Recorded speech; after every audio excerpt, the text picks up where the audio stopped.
Hello guys, welcome to The Smart Student. My name is Chelsea Seaburn. So in this video, I'm going to be talking about how to add tables and figures to your academic papers under APA 7th edition. Now I have a few quick notes before we get started. So this topic is fairly complex, so the way this is going to work is that this video is going to be everything you need to know about tables and figures, and then I've created a second video for demonstration purposes.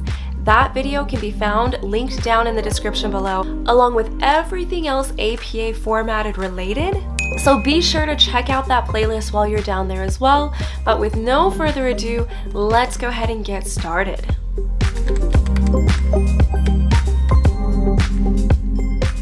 So what's the purpose of tables and figures? Well, tables and figures are used to present large amounts of data in a comprehensible way. Therefore, the purpose of them is to improve the reader's understanding of your work. Now, as a rule of thumb, while tables and figures do improve the appearance of your papers, they should never be used for decorative purposes, meaning they should always serve a purpose when it comes to understanding your research. Awesome, so what's the difference between a table and a figure? Well, a table usually shows any type of numerical value like statistics or textual information such as respondents from a study. The data in a table is always arranged in a row column structure, whereas a figure on the other hand is any other type of graph, chart, photograph, drawing, illustration. Honestly, the easiest way to depict between the two is that tables use a row column formatting, whereas a figure is any other type of photograph or illustration, any other type of visual representation. Since the purpose of tables and figures is to further the reader's understanding of your work, it's best to create them with the reader in mind. So with that in mind, let's go ahead and talk about formatting. So to start, while tables and figures are different, they follow the same structure and contain the same 5 components. Those components are a number identifier, a title, labels, a body portion, and any necessary notes as they're needed. While they're very similar, they do contain minor differences when it comes to the body portion. So you understand what I mean, let's go ahead and walk through an example of each one. Alright, so starting with the table, here's what the end result might look like.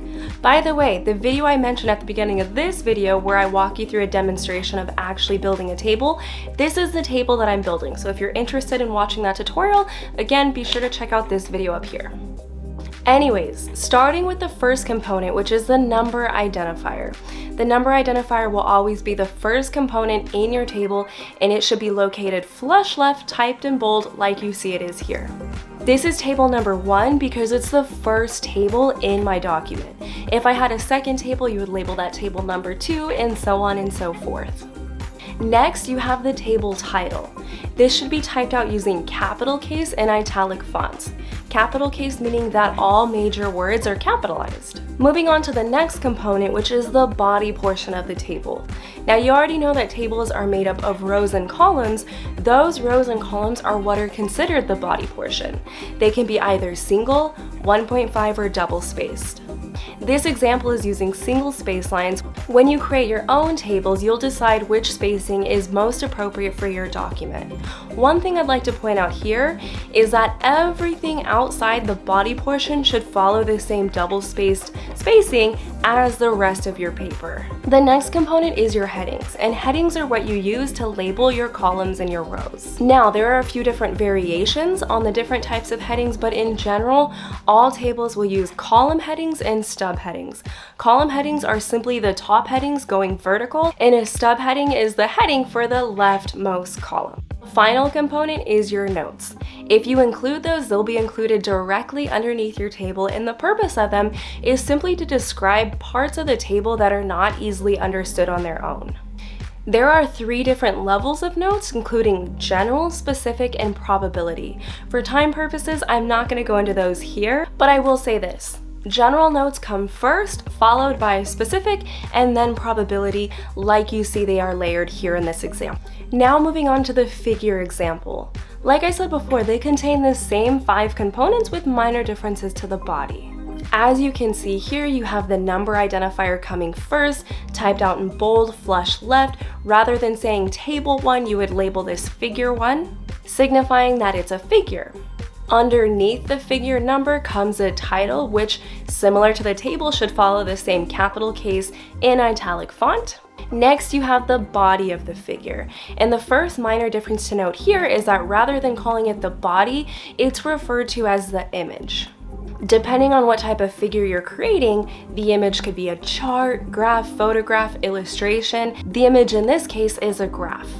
The other minor difference to notice is how the elements in the image are labeled. Similar to how headings label the different components in a table, you would use a legend to label the different elements in a figure. Something to note is that a legend is sometimes referred to as a key. But if you're using a legend, it should be placed within the border of your image like you see it is here. Lastly, the notes element is the exact same for a figure as it would be for a table. But now I want to talk about the creation of tables and figures. But when it comes to creating a table, you want to create it using the table function in your word processing system, either Google Docs or Microsoft Word, whichever one you're using.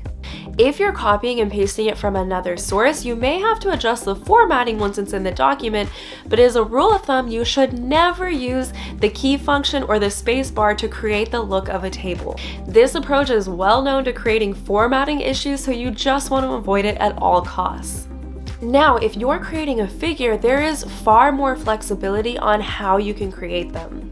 The reason being is that there are far more softwares you can choose from, some of the most popular being Excel, PowerPoint, any Adobe suite like Photoshop or Illustrator. But regardless of the software you're using, the one thing you want to note about figures is that you want to make sure the resolution is high enough to create high quality images that'll look nice in your document. Once you're finished creating your table or figure, you have two options when it comes to placement. You can either place the asset on its own page after the reference list, or you can embed it within the text of your paper. Either option is completely fine and acceptable for student papers where placement usually isn't specified. Now, regardless of where you place it in your paper, the asset should always be aligned flush left. Likewise, if you're embedding your asset within the text of your paper, it should always appear after a full paragraph, ideally after the first paragraph where you mention it. Whether you're using a table or a figure, you always want to aim for it to fit on one page, meaning you should avoid splitting the asset between two pages. The last thing to note when it comes to placement is that there should always be one double-spaced line separating your asset from the text in your paper. When you refer to a table or figure in your paper, this is known as a call out. And the most common way to call out a table or figure is by using its identifying number. When you call out an asset, you always want to make sure you tell the reader what to look for as well. In other words, never put in your paper, "Please refer to table 3, without something finishing that sentence, telling the reader why they're referring to table 3. So you have a few options in your tool belt. Let's walk through a few examples of what a proper call out would look like.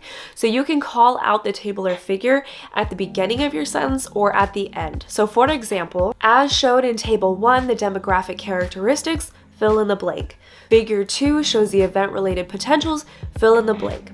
Those are examples of how you would call out the asset in the beginning of a sentence. If you were calling it out at the end of your sentence, you could use parentheses to format it. For example, blank of the results of the testing, see table 3.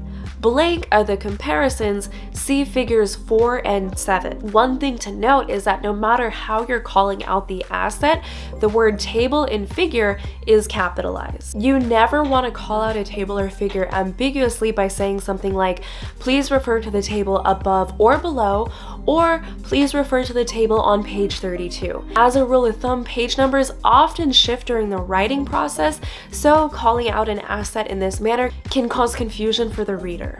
Alright, in this last section, I want to go over a few principles to follow when you're creating tables and figures in APA formatting. So starting with labeling, you should label all columns in tables and label all elements in figures. And no matter what you're labeling, the label should always be placed directly next to the element it's labeling. Next, comparisons. When you're comparing two items, no matter if it's a table or a figure, the comparisons should always be placed directly next to each other. Now let's talk about font. As a rule of thumb, you should always use a font that is legible and large enough for the reader to easily read it without having to magnify it. Honestly, I personally suggest continuing with the same font that you're using in your document. My font of choice is Times New Roman size 12 because it's a safe font that's widely accepted. Next, standalone, meaning that you should always create tables and figures so that they could be understood on their own. So while you're supposed to tell readers what to look for when you call them out in your text, a reader should never have to refer to your text to understand what they're looking at. Lastly, avoid decorative elements. So I already kind of mentioned this before, but as a rule of thumb, if an element doesn't serve a purpose when it comes to understanding, go ahead and leave it out. You should only include elements that further the reader's understanding of your table or figure. Anyways, if you're still here right now, thank you so much for sticking this video through. I hope it helped clear up some of the confusion between tables and figures, which I'm sure you probably noticed they're not all that different when it comes to structuring and formatting. Again, if you want to watch a demonstration of how to actually create one, be sure to check out this video up here. And also, if you need help with anything else APA related, I have a full playlist down in the description below. And while you're down there, don't forget to join the Smart Student Facebook group. And as always, be sure to give this video a big thumbs up if you enjoyed it, share it with your friends, and subscribe to the Smart Student channel for more videos like this every week. Thanks, guys.